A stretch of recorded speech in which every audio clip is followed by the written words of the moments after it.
Hi guys, welcome back to our revision series. Myself CA Vikal Gupta. In this video we are covering SA 400 series जिसके अंदर SA 402 आता है and एक SA 450 आता है। दोनों काफ़ी ज़्यादा इंपॉर्टेंट है May 25 एग्जामिनेशन के लिए, क्योंकि मुझे लगता है कि यहाँ से एक क्वेश्चन तो आएगा ही आएगा, इधर वो 402 से आएगा या फिर इधर वो 450 से आएगा, बट एक क्वेश्चन आने की गारंटी है May 25 के लिए। एंड स्टूडेंट्स मेनली ये 402 एंड 450 को छोड़ के जाते हैं क्योंकि यहाँ से वेटेज कम होती है एग्जाम में और यहाँ से आने के चांसेस कम होते हैं, बट May 25 के लिए काफ़ी इंपॉर्टेंट होगा, तो इसको आप अच्छे से कवर कर लेना।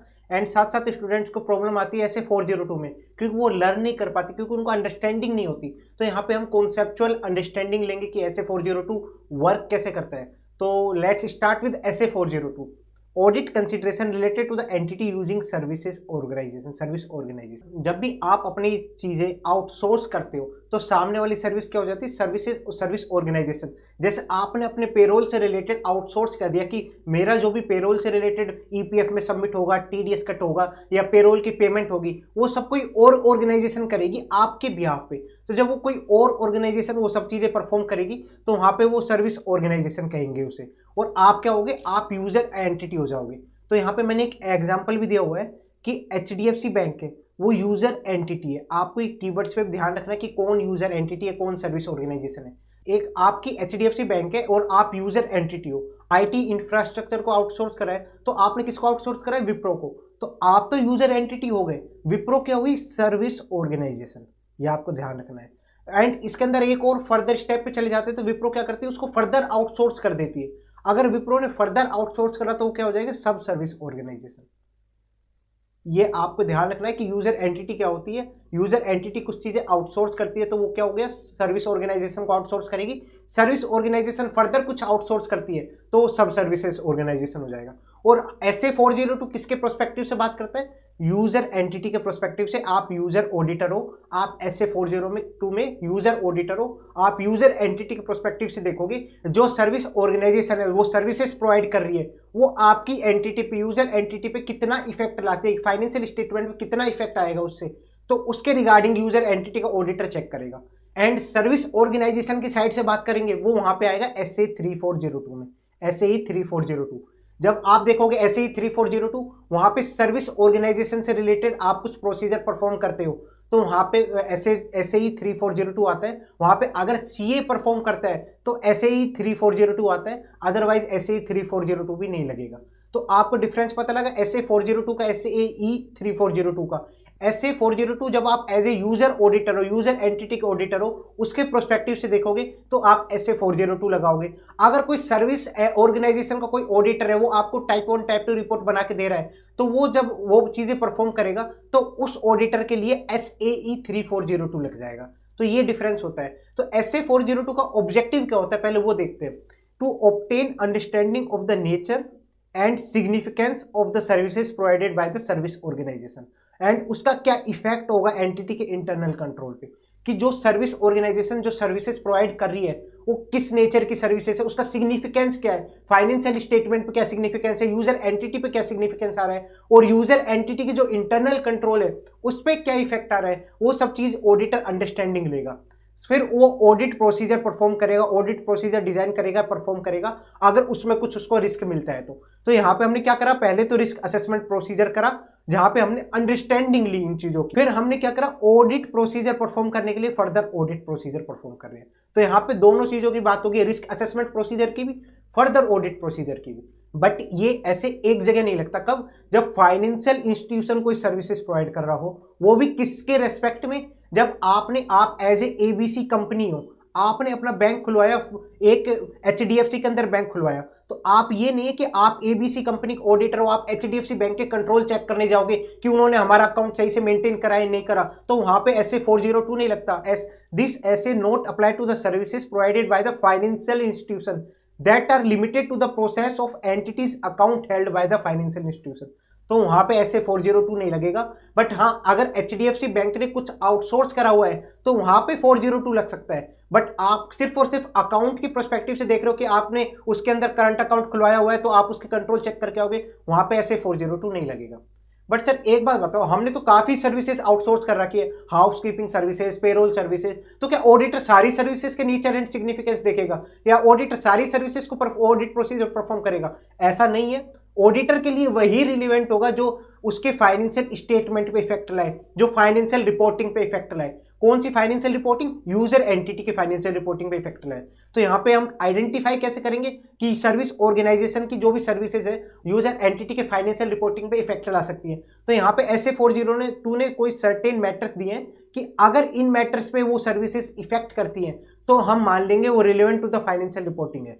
तो ये आपको ध्यान रखना है कौन कौन से मैटर्स माने जाएंगे। ये सारे अकाउंटिंग मैटर्स होते हैं कि आपकी जो फाइनेंशियल रिपोर्टिंग प्रोसेस में इफेक्ट कर रही होगी, या फिर कोई आपके जनरल एंट्री से रिलेटेड इफेक्ट कर रही होगी, या फिर आपने जनरल एंट्री पे कोई कंट्रोल लगाया है उस पर इफेक्ट कर रही होगी, या फिर आपकी जो ट्रांजेक्शन इनिशिएट प्रोसेस और आगे जाके लेजर में जाती है उसको इफेक्ट कर रही है, उससे रिलेटेड कंट्रोल के इफेक्ट कर रही है, तो वहां पे हम मान जाएंगे कि वो relevant to the financial reporting है। तो इसके अंदर वही मैटर गिवन है, class of transaction in the user entity operation that are significant to the user entity financial statement. अगर आपके कोई रिवेन्यू पे इफेक्ट कर रही होगी, क्लास ऑफ ट्रांजैक्शन में आगे मान के चलो रिवेन्यू पे इफेक्ट कर रही है, तो वो आपके फाइनेंशियल रिपोर्टिंग से रिलेटेड तो हुई, तो वहां पे उसको कंसीडर करेंगे। Second, control surrounding to the journal entries, journal entry से रिलेटेड जो आपने कंट्रोल लगाए हुए हैं उसको इफेक्ट करती है तो वो रिलेवेंट हो जाएगी। या फिर रिलेटेड टू अकाउंटिंग रिकॉर्ड, जहां पे इनिशिएट रिकॉर्ड प्रोसेस होता है तो वो आपके रिलेवेंट हो जाएगी यूजर एंटिटी के फाइनेंशियल रिपोर्टिंग से रिलेटेड। अगर कोई प्रोसीजर है within which both information technology and manual system by which transaction flow to the ledger, तो वहां पे वो आपके रिलेवेंट हो जाएगी। या फिर यूजर एंटिटी के फाइनेंशियल इंफॉर्मेशन के कैप्चर कैसे करेगी, इवेंट और कंडीशंस को that are significant to the financial reporting. ये किसके regarding? Other than transactions, other than transaction. अगर अदर देन ट्रांजैक्शन कोई ऐसे इवेंट और कंडीशंस है जो हमारे फाइनेंशियल स्टेटमेंट से रिलेटेड सिग्निफिकेंट है, तो उसको कैसे कैप्चर करती है उसके रिगार्डिंग वो रिलेवेंट हो जाएगा। सर इसका एग्जांपल दो। आप एक बैंक को, HDFC बैंक को, उसने क्या करा, लोन पोर्टफोलियो सर्विसेज आउटसोर्स कर दी। आपने कि HDFC बैंक ने कुछ आउटसोर्स कर दिया किसी और कंपनी को कि तुम हमारे बिहार पे जो भी हमारे लोन्स है उसको मैनेज करो। वहां पे आप देखो कि हमें रिपेमेंट मिल रही है, हम टाइम टू टाइम इंटरेस्ट ले रहे हैं, हमने क्लासिफाइड करा हुआ है लोन को एज ए स्टैंडर्ड एसेट, सब स्टैंडर्ड एसेट्स, तो वो सब किसकी रेस्पॉन्सिबिलिटी हो जाएगी? अदर कोई दूसरी ऑर्गेनाइजेशन की जिसको आपने ट्रांसफर करा हुआ है, आउटसोर्स करा हुआ है। तो अगर वो ऑर्गेनाइजेशन एनपीए सही से कैटेगराइज नहीं करती कि आपको स्टैंडर्ड एसेट्स में जाएगा, सब स्टैंडर्ड में जाएगा, या डाउटफुल होगा, या लॉस एसेट्स होगी, वहां पे सही से कैटेगराइज नहीं करती, तो वहां पे क्या होगा, प्रोविजन गलत बन सकता है। प्रोविजन गलत बनेगा तो वहां पे क्या, इवेंट्स और कंडीशन जो आपके सिग्निफिकेंट हो सकते हैं फाइनेंशियल स्टेटमेंट से रिलेटेड, तो वहां पे वो भी चीजें हमारे लिए रिलेवेंट हो जाएगी। या कोई फाइनेंशियल रिपोर्टिंग प्रोसेस है जो फाइनेंशियल यूजर एंटिटी यूज करती है अपने फाइनेंशियल स्टेटमेंट बनाने के लिए, उसको इफेक्ट कर रही होगी, तो वहां पे हम मान के चलेंगे relevant to the financial reporting होगा। तो यहाँ पे कौन कौन से मैटर्स को इफेक्ट करेगी अगर सर्विस ऑर्गेनाइजेशन की सर्विसेज, तो हम मान के चलेंगे वो यूजर एंटिटी के इंफॉर्मेशन सिस्टम की पार्ट है, वो relevant to the financial reporting है।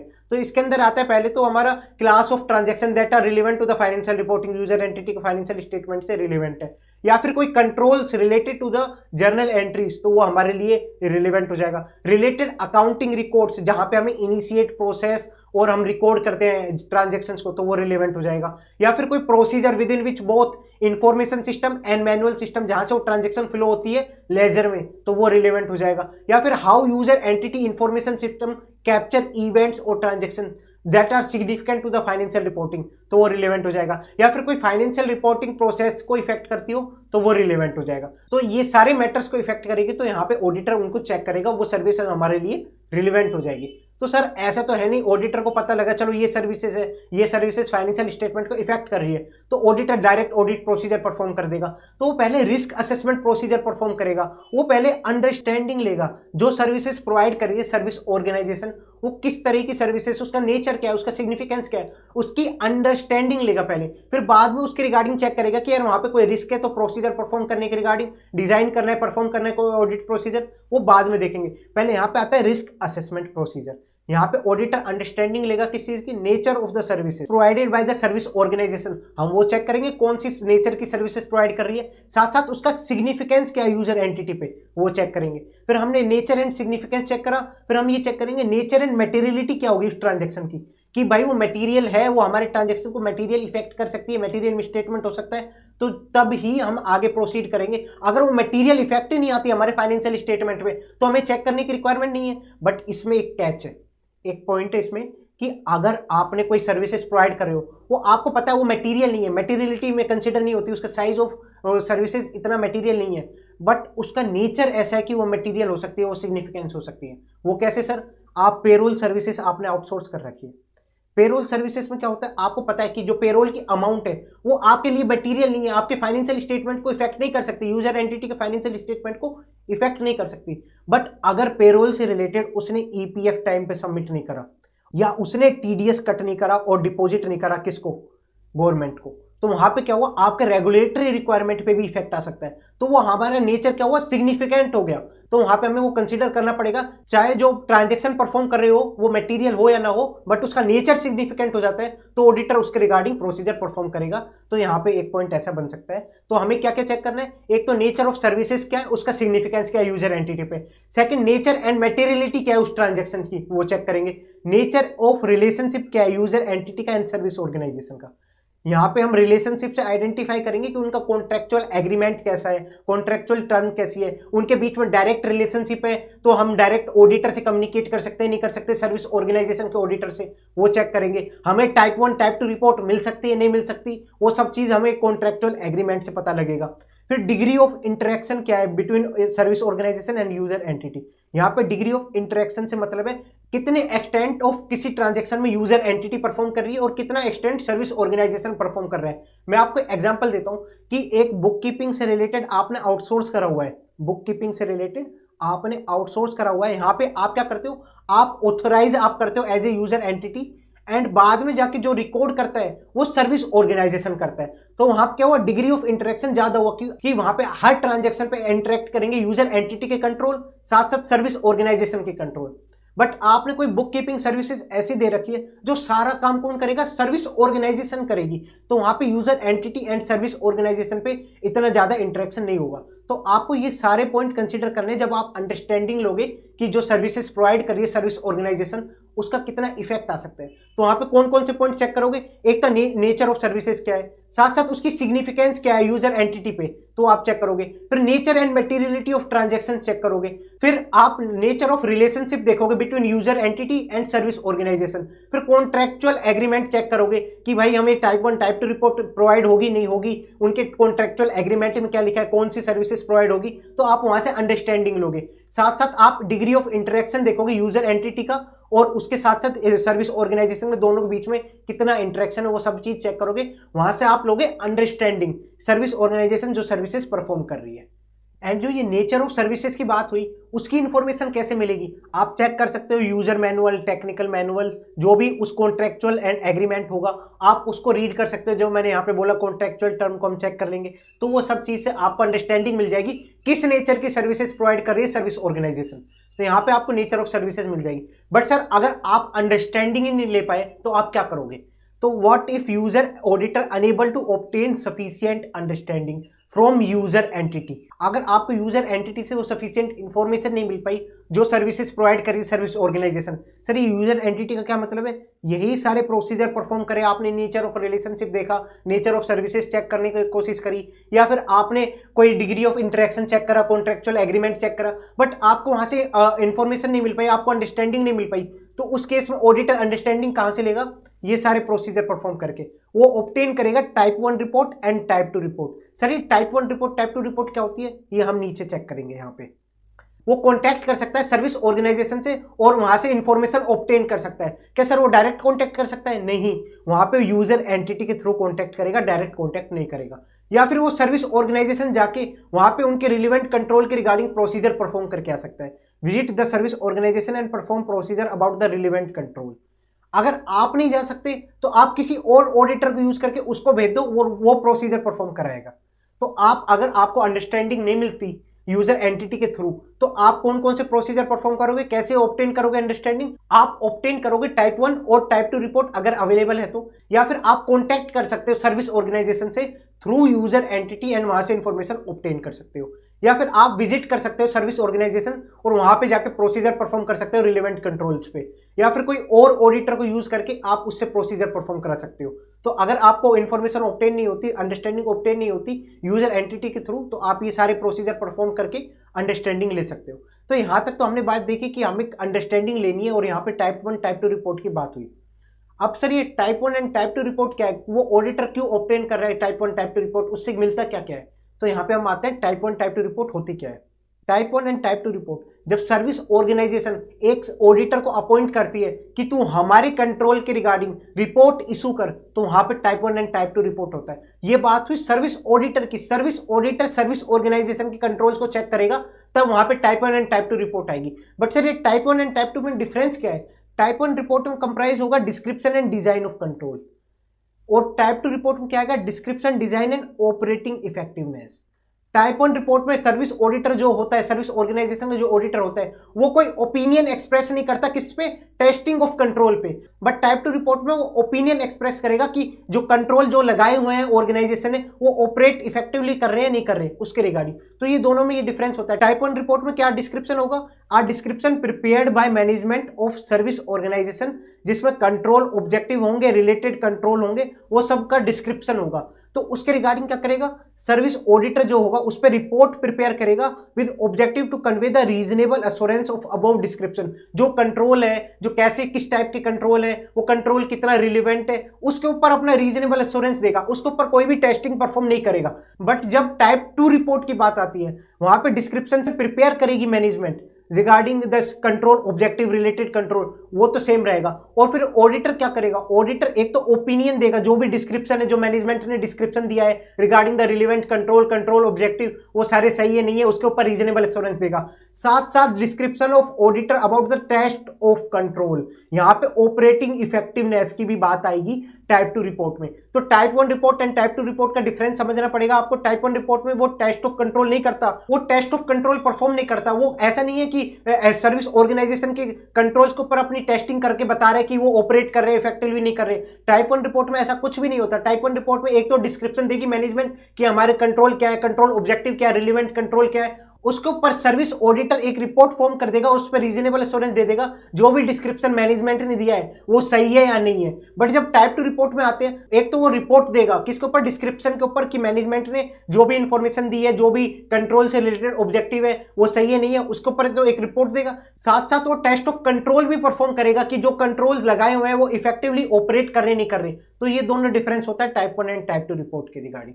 तो यहाँ पे आप मुझे एक बात बताओ कि टाइप 2 रिपोर्ट ज्यादा डिटेल होगी, टाइप 2 रिपोर्ट ज्यादा रिलीवेंट होगी, या टाइप 1 रिपोर्ट ज्यादा रिलीवेंट होगी। ऑब्वियसली टाइप 2 रिपोर्ट रिलीवेंट होगी, क्योंकि वहां पे सर्विस ऑडिटर ने ऑलरेडी टेस्ट करा हुआ है कंट्रोल्स के ऊपर कि वो सही से ऑपरेट कर रहे नहीं कर रहे, ये आपको पता होना चाहिए। अब बात आती है सर ये type 1 and type 2 report obtain करके यूजर ऑडिटर कैसे अंडरस्टैंडिंग लेगा। हमने ऊपर देखा कि वो ऑब्टेन करेगा type 1 and type 2 report, but उससे उसको अंडरस्टैंडिंग कैसे मिलेगी। How type 1 and type 2 report support the user auditor understanding. जो यूजर ऑडिटर ने अंडरस्टैंडिंग ली तो उसको सपोर्ट कैसे करेगी टाइप 1 एंड टाइप 2 रिपोर्ट। वहां पे क्या करेगा, यूजर ऑडिटर अपने कोई प्रोसीजर परफॉर्म करेगा, उसके अंदर पहले तो सर्विस ऑडिटर जिसने रिपोर्ट इशू करी है उसका प्रोफेशनल कॉम्पिटेंस चेक करेगा। अगर अदर देन सीए से आप कोई रिपोर्ट बनवाते हो कंट्रोल्स के रिगार्डिंग, तो आपको चेक करना पड़ेगा यार वो सही बंदा है भी या नहीं है। कई एंटिटी ने ऐसे ही किसी से भी रिपोर्ट बनवा के दे दी, तो वो चेक करेगा यूजर ऑडिटर कि उसका प्रोफेशनल कॉम्पिटेंस कैसा है, if it is a note a CA. साथ साथ उसका इंडिपेंडेंस भी चेक करेगा, कहीं वो सर्विस ऑर्गेनाइजेशन से ज्यादा रिलेवेंट तो नहीं है, कहीं उसका बायस तो नहीं है उसने जो रिपोर्ट दी है। तो वहां पे वो इंडिपेंडेंस भी चेक करेगा सर्विस ऑर्गेनाइजेशन से रिलेटेड, जिससे उसको आइडिया हो जाए कि उसकी रिपोर्ट पे कितना रिलाई करना है, कितना रिलाई नहीं करना। फिर एडुकेसी ऑफ स्टैंडर्ड चेक करेगा कि भाई सर्विस ऑडिटर ने, जो सर्विस ऑर्गेनाइजेशन का ऑडिटर है, उसने टाइप 1 एंड टाइप 2 रिपोर्ट बनाई है वो किस बेसिस पे बनाई है, किस स्टैंडर्ड्स पे बनाई है, तो वो चेक करेगा। SAE 3402 लग जाता है यहाँ पे, ये आपको ध्यान रखना पड़ेगा। SAE 3402 के हिसाब से देखेगा कि वो अगर CA है तो उसने वो स्टैंडर्ड को परफॉर्म करा ही नहीं करा, उसके रिगार्डिंग देखेगा। If user entity plan to use type 1 and type 2 report to support the understanding, और फिर अगर यूजर ऑडिटर चाहता है कि मैं टाइप 1 एंड टाइप 2 रिपोर्ट को यूज करूंगा, तो उसके रिगार्डिंग पहले वो इवेल्युएट करेगा जो भी डिस्क्रिप्शन और डिजाइन ऑफ कंट्रोल उसमें गिवन है वो एप्रोप्रिएट तो है ना यूजर एंटिटी के लिए, तो वो चेक करेगा। सेकंड, वो sufficient and appropriate audit evidence obtain करेगा रिपोर्ट से, जिससे यूजर एंटिटी के कंट्रोल के ऊपर हमें अंडरस्टैंडिंग मिल सके। तो यहाँ पे यूजर ऑडिटर कैसे यूज करेगा टाइप 1 एंड टाइप 2 रिपोर्ट के रिगार्डिंग, तो पहले तो वो प्रोफेशनल कॉम्पिटेंस चेक करेगा सर्विस ऑडिटर का, उसके साथ साथ वो इंडिपेंडेंस चेक करेगा, फिर वो एडुकेसी देखेगा जिस स्टैंडर्ड पे टाइप 1 एंड टाइप 2 रिपोर्ट बनाई गई है। अगर यूजर ऑडिटर ने सोचा है कि वो टाइप 1 एंड टाइप 2 रिपोर्ट को यूज करेगा, तो उसके रिगार्डिंग वो क्या करेगा, इवेल्युएट करेगा पहले तो कि जो डिस्क्रिप्शन और डिजाइन ऑफ कंट्रोल जो टाइप 1 एंड टाइप 2 रिपोर्ट में गिवन है वो एप्रोप्रिएट तो है ना यूजर ऑडिटर के पर्पज से, उसको इवेल्युएट करेगा। सेकंड, वो इवेल्युएट करेगा sufficient and appropriate audit evidence जो भी टाइप 1 एंड टाइप 2 रिपोर्ट ने प्रोवाइड करा है उसके रिगार्डिंग। तो ये आपको ये पॉइंट ध्यान रखना है कि कैसे यूज करेगा टाइप 1 एंड टाइप 2 रिपोर्ट। अब इसके अंदर एक मोस्ट इंपोर्टेंट क्वेश्चन आ जाता है, ये वाला। आईसीआई ने इससे रिलेटेड क्वेश्चन पूछा था और स्टूडेंट्स ने क्या करा, इसके अंदर टाइप 2 रिपोर्ट से क्वेश्चन पूछा था। स्टूडेंट्स ने ऊपर वाला पोर्शन लिखा है कि यूजर ऑडिटर कैसे टाइप 1 एंड टाइप 2 रिपोर्ट को यूज करेगा, बट वहां पे आपको डिफरेंस समझना पड़ेगा। यहाँ पे अब बात करते हैं हम फर्दर ऑडिट प्रोसीजर की। ऊपर तक जो भी बात करी वहां पे अंडरस्टैंडिंग की बात करी थी, तो वहां पे हमने सबसे पहले क्या करा, ऑडिटर अंडरस्टैंडिंग कैसे लेगा, एक तो नेचर ऑफ रिलेशनशिप चेक कर लेगा कि यूजर एंटिटी का एंड सर्विस ऑर्गेनाइजेशन की एंटिटी का क्या रिलेशनशिप है। Second, nature of the services कैसे परफॉर्म कर रहा है, सिग्निफिकेंस क्या है उस सर्विसेज का वो चेक करेगा। फिर nature and materiality of transaction check करेगा। फिर डिग्री ऑफ इंटरेक्शन कितना है वो चेक करेगा। कॉन्ट्रैक्चुअल एग्रीमेंट चेक करेगा। यहां से अंडरस्टैंडिंग लेगा। अगर यूजर ऑडिटर को यहां से अंडरस्टैंडिंग नहीं मिलता, यूजर एंटिटी से उसको उतनी अंडरस्टैंडिंग नहीं मिलती, तो यूजर ऑडिटर कहां से अंडरस्टैंडिंग लेगा, ऑब्टेन करेगा type 1 and type 2 report, type 1 और टाइप 2 रिपोर्ट अगर अवेलेबल है तो, या फिर कॉन्टेक्ट करेगा सर्विस ऑर्गेनाइजेशन से कि उससे इंफॉर्मेशन ऑब्टेन करेगा थ्रू यूजर एंटिटी, या फिर सर्विस ऑर्गेनाइजेशन जाके वहां पे कुछ प्रोसीजर परफॉर्म करेगा रिलेवेंट टू द कंट्रोल।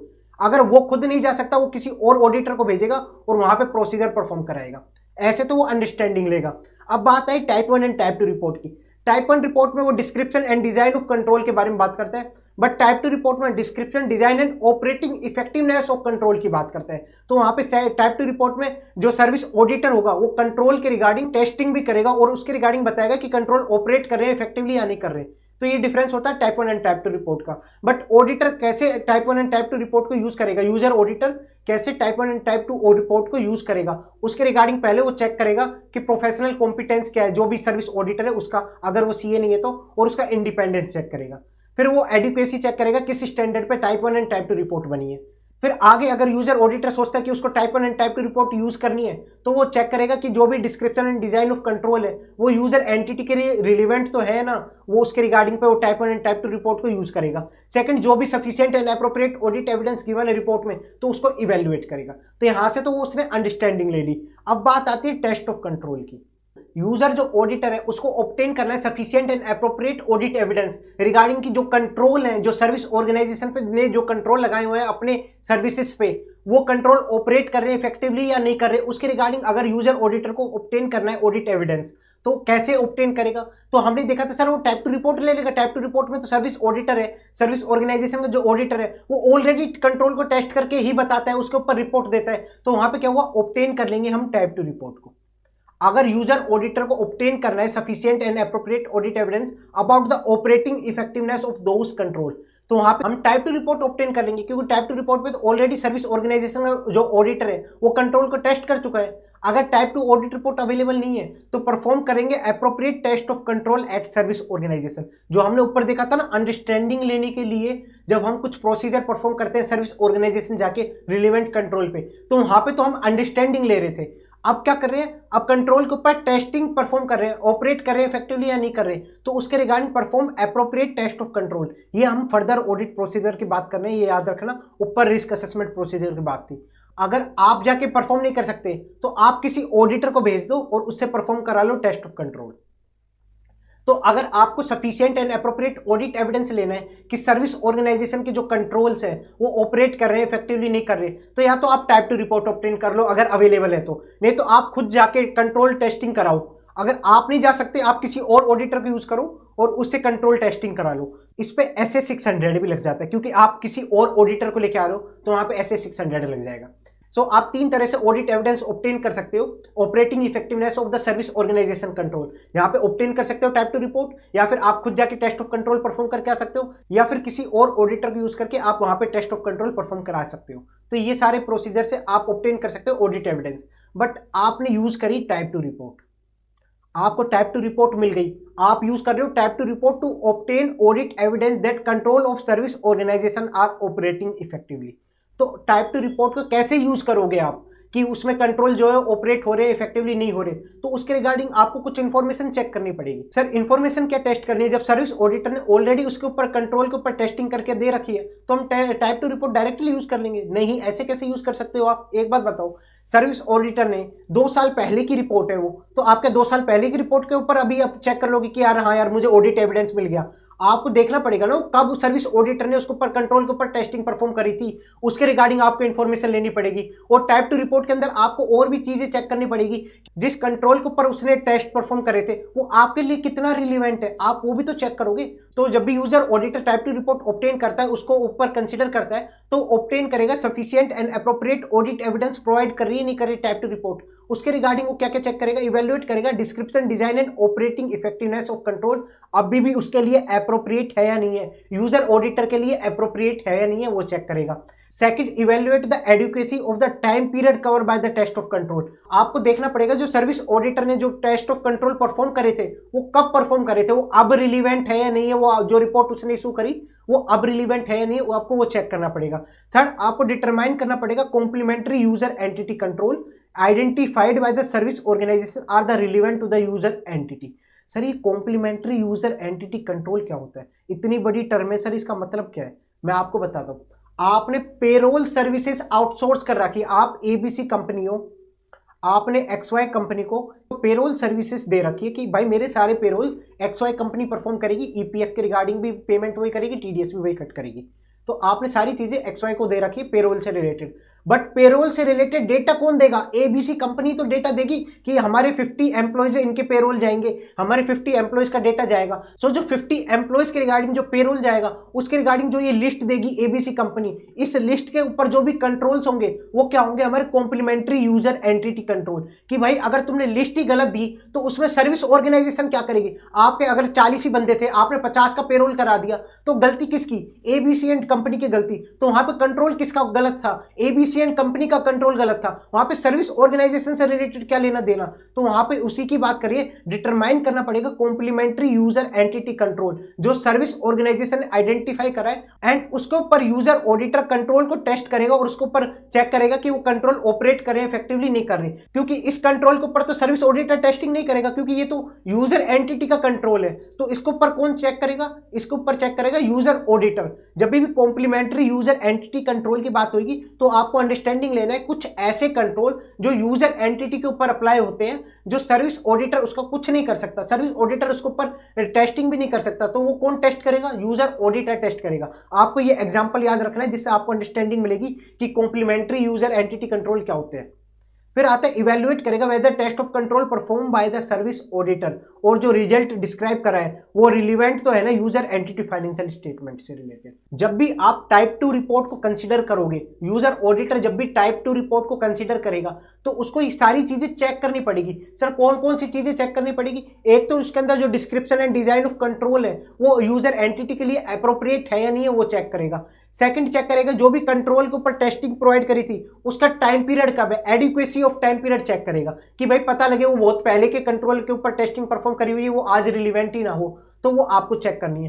साथ साथ आप कॉम्प्लीमेंट्री यूजर एंटिटी कंट्रोल के ऊपर टेस्टिंग परफॉर्म करोगे, उसके वो ऑपरेट सही करे नहीं करे, वो सही से ऑपरेट करे नहीं करे, उसके ऊपर किसकी जिम्मेदारी होगी? यूजर ऑडिटर की जिम्मेदारी होगी। साथ साथ आप इवेल्युएट करोगे कि जो सर्विस ऑडिटर ने जो भी टेस्ट ऑफ कंट्रोल परफॉर्म करे हैं वो यूजर एंटिटी के फाइनेंशियल स्टेटमेंट से कितना रिलीवेंट है, आपको उसको भी देख के चलना पड़ेगा। जब भी आप टाइप 2 रिपोर्ट यूज करोगे, उससे ऑडिट एविडेंस ऑब्टेन करने की कोशिश करोगे, तो आपको ये सारी चीजें ध्यान रखनी पड़ेगी।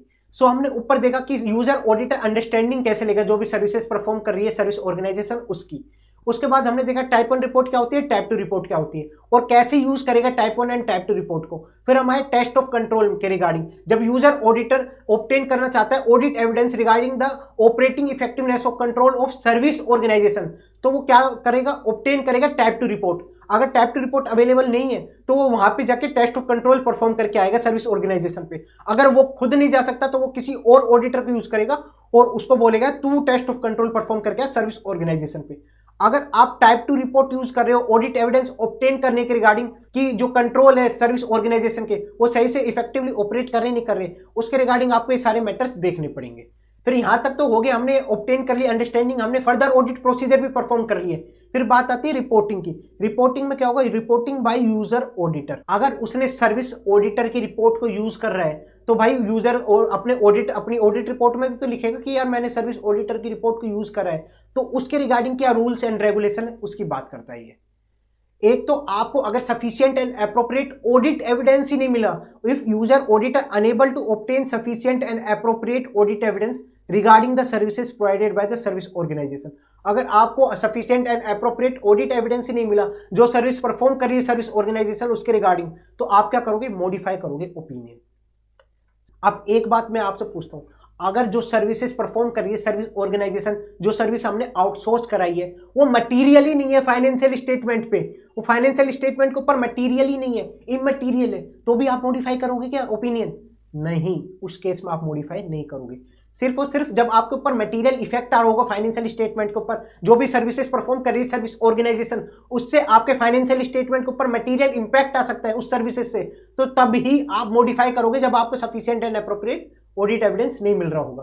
तो ये आपको चेक करना पड़ेगा only and only material case में, only and only material case में, और अगर परवेसिव भी होगा तो वहां पे डिस्क्लेमर ऑफ ओपिनियन चला जाएगा, ये आपको ध्यान रखना है। सर एक बात बताओ, यूजर ऑडिटर सर्विस ऑडिटर का भी रेफरेंस दे सकता है क्या? उसके रिगार्डिंग पॉइंट बोला है कि user auditor shall not refer the work of service auditor. आप यूज कर रहे हो ठीक है, टाइप 2 रिपोर्ट यूज कर रहे हो, टाइप 1 रिपोर्ट यूज कर रहे हो वो ठीक है, बट आप उसके वर्क को रेफर नहीं करोगे अपनी ऑडिट रिपोर्ट में जब आप अनमोडिफाइड ओपिनियन दे रहे हो। अरे भाई तू जब अनमोडिफाइड ओपिनियन दे रहा है तो क्यों यूजर्स को कंफ्यूज करना चाहता है, क्यों उसका रेफरेंस देके यूजर्स को कंफ्यूज करना चाहता है? मत दे उसका रेफरेंस, सर्विस ऑडिटर का रेफरेंस नहीं दोगे। बट अगर लॉ एंड रेगुलेशन ने बोला है तो आप दे सकते हो, अगर लॉ एंड रेगुलेशन बोला है तो भाई देना तो पड़ेगा ही, जब तो कुछ कर ही नहीं सकते। सो इसके रिगार्डिंग क्या है, if required by the law और in case of modified opinion. Unmodified opinion में तो भाई तू रेफरेंस दे ही मत सर्विस ऑडिटर का जब तक लॉ एंड रेगुलेशन ना बोले। अगर लॉ एंड रेगुलेशन बोलती है या फिर आपका मॉडिफाइड ओपिनियन दे रहे हो उसके रेस्पेक्ट में, तो आपको क्या करना पड़ेगा, user auditor report shell indicate a reference. आप अगर सर्विस ऑडिटर का इंक्लूड कर रहे हो रेफरेंस, तो यूजर ऑडिटर को एक रेफरेंस और देना पड़ेगा कि it does not diminish the user auditor responsibility, कि जो मैं रेफरेंस दे रहा हूं ना सर्विस ऑडिटर का, उससे मेरी रेस्पॉन्सिबिलिटी कम नहीं होती। मैं सर्विस ऑडिटर का रेफरेंस इसलिए दे रहा हूं कि तुमको ज्यादा अंडरस्टैंडिंग मिले कि मैंने मॉडिफाइड ओपिनियन क्यों दिया है, इससे मेरी रेस्पॉन्सिबिलिटी कम नहीं होगी। उसका रेफरेंस भी देगा, user auditor shall indicate the reference does not diminish the user auditor responsibility for the auditors opinion, ये आपको ध्यान रखना है। और यूजर ऑडिटर जब भी सर्विस ऑडिटर का रेफरेंस देगा तो उससे पहले कंसेंट लेनी पड़ेगी। यूजर ऑडिटर में need consent of service auditor before making such reference. तो जब भी आप रिपोर्टिंग करोगे तो उसके रिगार्डिंग आपको ध्यान रखना है कि अगर आपको sufficient and appropriate audit evidence नहीं मिलता, जो भी सर्विसेज प्रोवाइड कर रही है सर्विस ऑर्गेनाइजेशन, और आपको लगता है कि वो मटेरियल हो सकती है, तो आपको वहां पे ही मॉडिफाई करना है ओपिनियन। और अगर आप अनमोडिफाइड ओपिनियन दे रहे हो तो उस केस में आप सर्विस ऑडिटर के रेफरेंस नहीं दोगे, सर्विस ऑडिटर के वर्क का रेफरेंस नहीं दोगे unless required by the law and regulation. अगर आपको लॉ एंड रेगुलेशन ने बोला है या आप मॉडिफाइड ओपिनियन दे रहे हो उसके रेस्पेक्ट में, तो आप एक और रेफरेंस लिख के आओगे कि उससे आपकी रेस्पॉन्सिबिलिटी कम नहीं होती। साथ साथ यूजर ऑडिटर उससे कंसेंट लेगा सर्विस ऑडिटर से जब भी वो रेफरेंस देगा उसके वर्क का, ये आपको ध्यान रखना है रिपोर्टिंग से रिलेटेड। अब बात आती है सब सर्विस ऑर्गेनाइजेशन की। हमने पूरी बात करी service organization service organization service organization, but sir सब सर्विस ऑर्गेनाइजेशन का क्या, उसके रिगार्डिंग क्या प्रोसीजर है? तो उसके रिगार्डिंग बात करते हैं कि इफ सर्विस ऑर्गेनाइजेशन यूज सब सर्विस ऑर्गेनाइजेशन, अगर सर्विस ऑर्गेनाइजेशन सब सर्विस ऑर्गेनाइजेशन यूज कर रहा है, जैसे ऊपर वाले एग्जांपल में विप्रो यूज कर रहा था गूगल की सर्विसेज, तो उस केस में गूगल की सर्विसेज जो यूज कर रहा है तो वो हो गए सब सर्विस ऑर्गेनाइजेशन।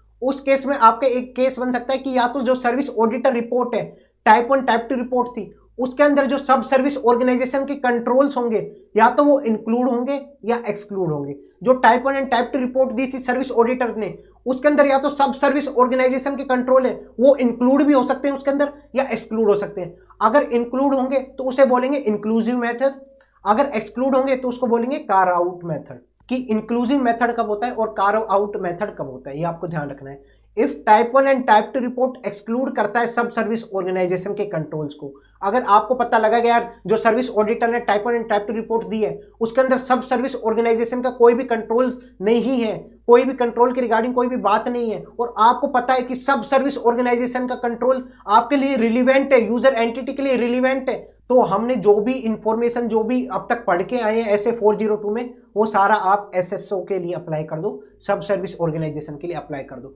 अगर आपको पता लगा टाइप 1 एंड टाइप 2 रिपोर्ट में सब सर्विस ऑर्गेनाइजेशन के कंट्रोल के रिगार्डिंग कोई भी बात नहीं है, और आपको पता है कि यह सब सर्विस ऑर्गेनाइजेशन के कंट्रोल यूजर एंटिटी के लिए रिलीवेंट है, तो उस केस में जो भी हम अब तक प्रोसीजर परफॉर्म करके आए regarding risk assessment procedure, further audit procedure, वो सारे प्रोसीजर आप सब सर्विस ऑर्गेनाइजेशन पे भी लगा सकते हो, वहां पे भी आप चेक कर सकते हो, वहां पे भी टेस्टिंग परफॉर्म कर सकते हो। ये हमारा SA 402 कहता है।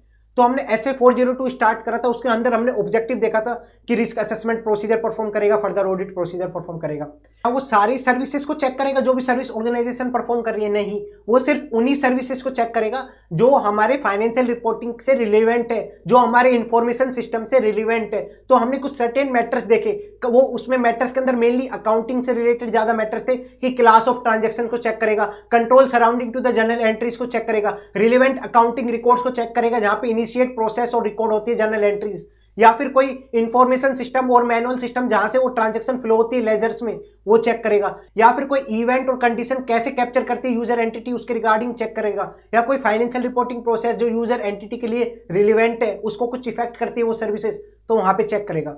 फिर यूजर ऑडिटर आके अंडरस्टैंडिंग लेगा सर्विस ऑर्गेनाइजेशन की सर्विसेज का, वहां पे नेचर देखा था, सिग्निफिकेंस देखा था, नेचर एंड मटेरियलिटी देखी थी सर्विसेज की, नेचर ऑफ रिलेशन देखा था यूजर एंटिटी का एंड सर्विस एंटिटी का, सर्विस ऑर्गेनाइजेशन का, फिर आप डिग्री ऑफ इंटरेक्शन देखते थे, ये सब अंडरस्टैंडिंग ली।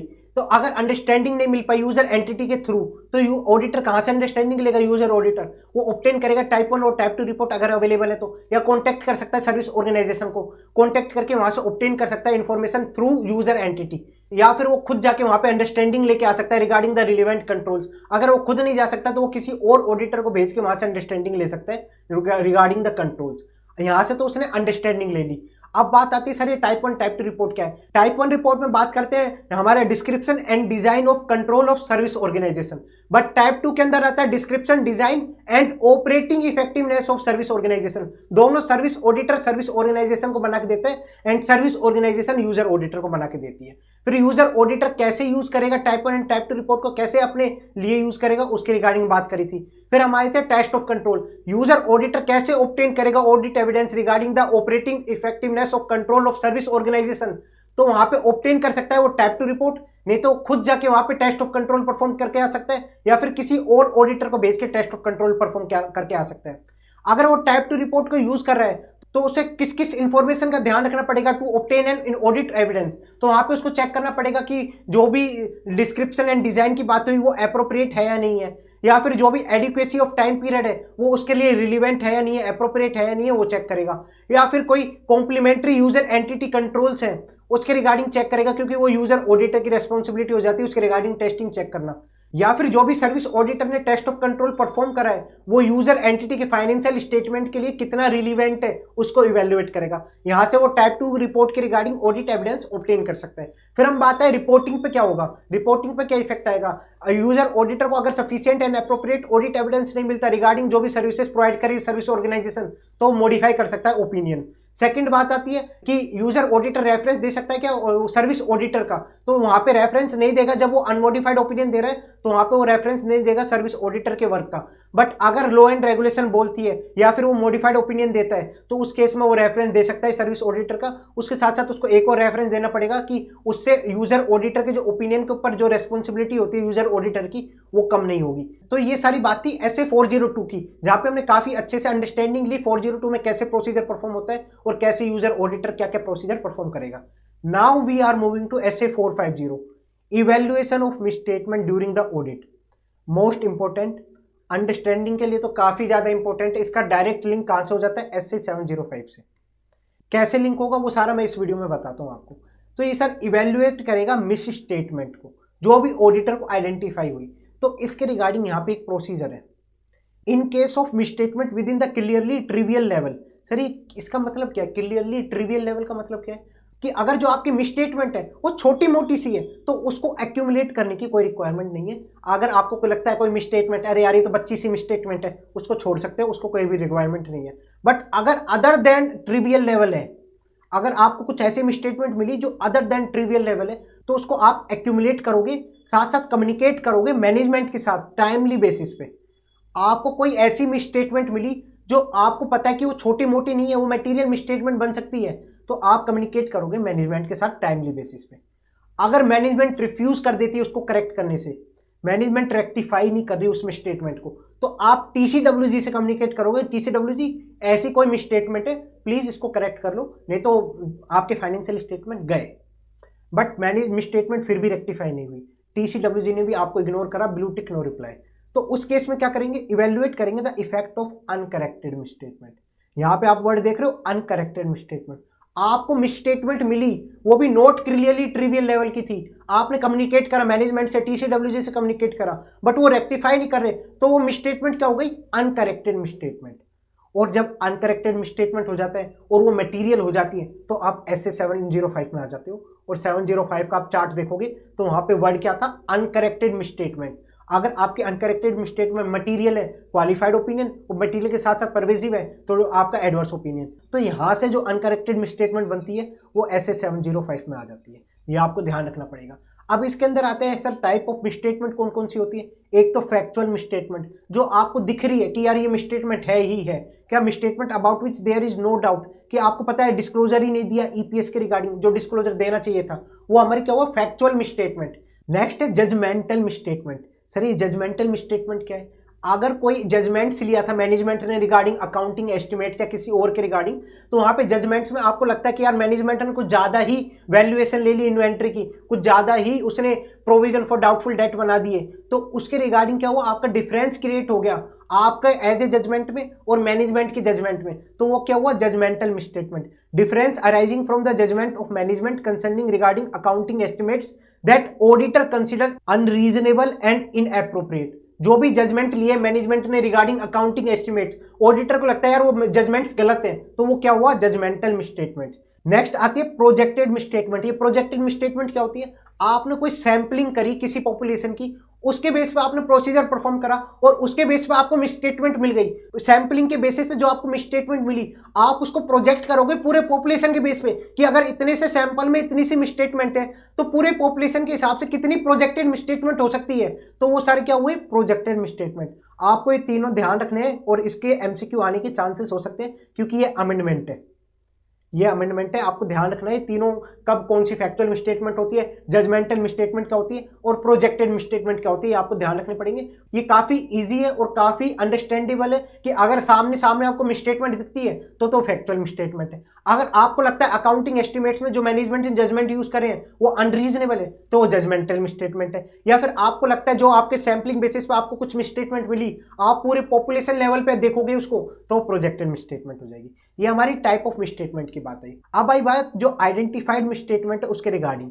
कि आपने जो मिसस्टेटमेंट को आइडेंटिफाई करा, auditor shall accumulate misstatement identified during the audit. ये मैंने आपको ऊपर ही बता दिया था कि हम एक्यूमुलेट करते हैं नोट क्लियरली ट्रिवियल लेवल, जो other than clearly trivial level है वही मिसस्टेटमेंट को हम एक्यूमुलेट करेंगे, फिर हम मैनेजमेंट के साथ डिस्कस करेंगे। उसके रिगार्डिंग एक पॉइंट है कि अगर ऑडिटर को ऐसा लगता है कि यार ये मिसस्टेटमेंट है, ये क्लियरली ट्रिवियल लेवल भी हो सकती है या अदर देन ट्रिवियल लेवल भी हो सकती है, दोनों कुछ भी हो सकता है, अनसर्टेन है उसके रिगार्डिंग, तो आपको कंसिडर करने को वो मटेरियल हो सकती है मिसस्टेटमेंट, वो नोट क्लियरली ट्रिवियल है, ये आपको ध्यान रखना है। And matter that are clearly trivial, आप सर जो क्लियरली ट्रिवियल मिसस्टेटमेंट है उसका क्या करें, वो क्यों कंसीडर नहीं कर रहा ऑडिटर।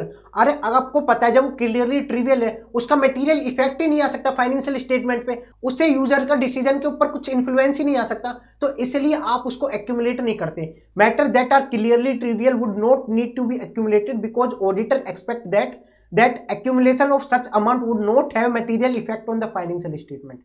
ये आपको ध्यान रखना है कि अगर आप किसी मिसस्टेटमेंट के रिगार्डिंग अनसर्टेन हो कि यार ये क्लियरली ट्रिवियल भी हो सकती है या अदर देन क्लियरली ट्रिवियल हो सकती है, तो आपको अदर देन क्लियरली ट्रिवियल मानना पड़ेगा, ये आपको ध्यान रखना है। सेकंड, अगर आप क्लियरली ट्रिवियल मिसस्टेटमेंट को एक्यूमुलेट नहीं करो क्योंकि उसका मटेरियल इफेक्ट नहीं आता फाइनेंशियल स्टेटमेंट पे, तो ये पॉइंट थे रिगार्डिंग मिसस्टेटमेंट के रिगार्डिंग। आपको मिसस्टेटमेंट तो मिल गई, अब मिसस्टेटमेंट मिलने के बाद ऑडिटर डिसाइड कर गया यार ये मिसस्टेटमेंट से कहीं और भी तो इफेक्ट नहीं आ सकता, कि भाई आपकी कोई और ऑडिट प्रोसीजर पे तो इफेक्ट नहीं आ सकता, तो ऑडिटर को क्या डिटरमाइन करना पड़ेगा कि ओवरऑल ऑडिट स्ट्रेटेजी और ऑडिट प्लान को रिवाइज करने की नीड है या नहीं है, क्योंकि यहाँ पे आप मटेरियलिटी भी चेक करोगे कि मटेरियलिटी लेवल को रिवाइज करने की नीड है या नहीं है, तो और यही क्वेश्चन सबसे मोस्ट इंपॉर्टेंट है। और अगर आप ऐसे 320 में जाओगे तो वहां पे एक पॉइंट है रिवीजन ऑफ मटेरियलिटी, वो काफी इंपॉर्टेंट है। आपको दोनों को लिंक करना है। जब भी रिवीजन ऑफ मटेरियलिटी की बात आएगी या फिर कोई ऑडिट स्ट्रेटेजी या ऑडिट प्लान की चेंज होगा, जब भी आपको कोई ऐसी स्टेटमेंट मिलती है जहां पे आप ऑडिट प्लान चेंज कर सकते हो या ऑडिट स्ट्रेटेजी चेंज कर सकते हो या मटेरियलिटी लेवल चेंज कर सकते हो, तो आपको दोनों ऐसे 450 के साथ साथ ऐसे 320 का भी रेफरेंस देके आना पड़ेगा। दोनों ऐसे का रेफरेंस आएगा और ये क्वेश्चन काफी इंपॉर्टेंट है। रिवीजन ऑफ मटेरियलिटी का क्वेश्चन काफी इंपॉर्टेंट है। तो ऑडिटर कब डिटरमाइन करेगा कि यार उसको ऑडिट स्ट्रेटेजी और ऑडिट प्लान को रिवाइज करने की नीड है, कि उसको जो आइडेंटिफाइड मिसस्टेटमेंट मिली, जो नेचर ऑफ आइडेंटिफाइड मिसस्टेटमेंट मिली, उससे पता लगा कि यार ऐसी और भी मिसस्टेटमेंट हो सकती है फाइनेंशियल स्टेटमेंट में। ये तो एक मिसस्टेटमेंट मिली है, ऐसी और भी मिसस्टेटमेंट हो सकती है और वो भी मटेरियल। तो वहां पे उसको रिवाइज करने पड़ जाएंगे audit strategy and audit plan. फिर उसको थोड़ा डिटेल ऑडिट स्ट्रेटेजी बनानी पड़ेगी जिससे वो और ऑडिट प्रोसीजर परफॉर्म कर पाए, तो वहां पे देखेगा। या फिर एग्रीगेट ऑफ मिसस्टेटमेंट जो भी थी मिली थी हमें, जो भी मिसस्टेटमेंट मिली थी, aggregate of misstatement approach the materiality, वो आपके मटेरियलिटी लेवल को क्रॉस कर रही है तो वो मटेरियल मिसस्टेटमेंट बन रही है, तो वहां पे आपको audit strategy and audit plan को रिवाइज करने की रिक्वायरमेंट हो सकती है। ये आपको ध्यान रखना पड़ेगा। ये दोनों पॉइंट में ऑडिटर डिटरमाइन करेगा कि वो ओवरऑल ऑडिट स्ट्रेटेजी या ऑडिट प्लान को रिवाइज करेगा या नहीं करेगा। फिर बात आती है कि if management refuse to correct the misstatement, हमने ऊपर देख लिया अगर मैनेजमेंट करेक्ट नहीं करती तो हम टीसीडब्ल्यूजी के पास जाएंगे, बट उससे पहले हम मैनेजमेंट से अंडरस्टैंडिंग लेंगे कि भाई तुम रिफ्यूज क्यों कर रहे हो, तुम्हारा रीजन क्या है, तुम रिफ्यूज क्यों कर रहे हो, तुम उसको करेक्ट क्यों नहीं कर रहे मिसस्टेटमेंट, उसकी अंडरस्टैंडिंग लेंगे। फिर हम टीसीडब्ल्यूजी से कम्युनिकेट करेंगे। अब आता है evaluate the effect of uncorrected misstatement.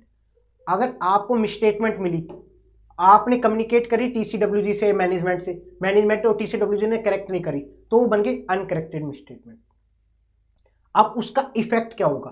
पहले तो आप इफेक्ट देखोगे, रीअसेस करोगे मटेरियलिटी।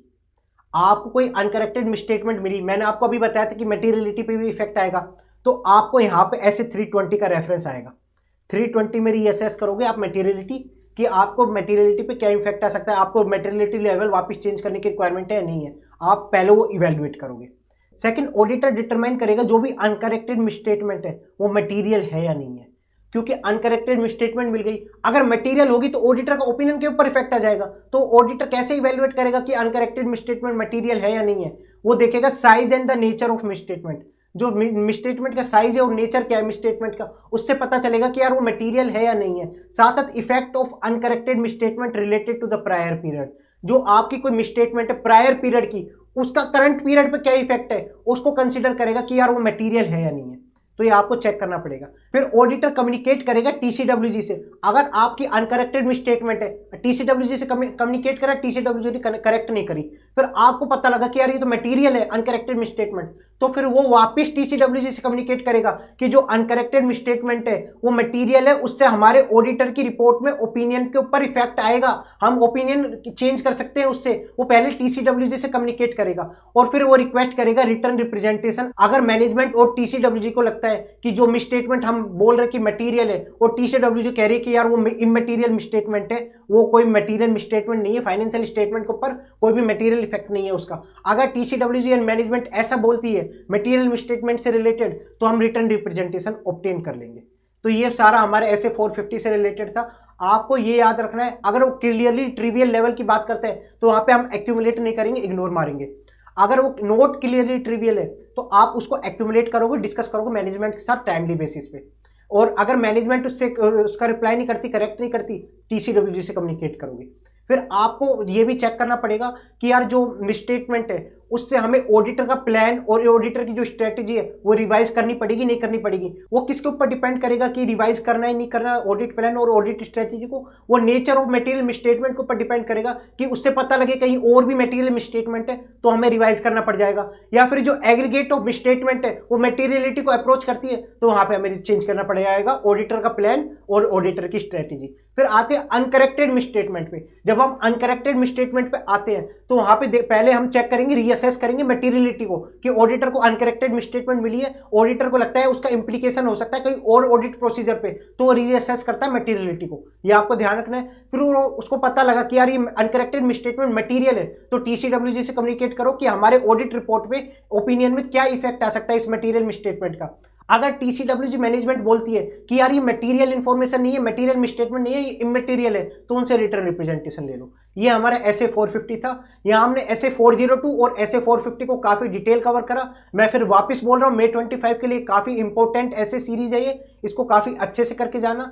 अब नेक्स्ट वीडियो में करते हैं हम SA500 series start. So thank you guys.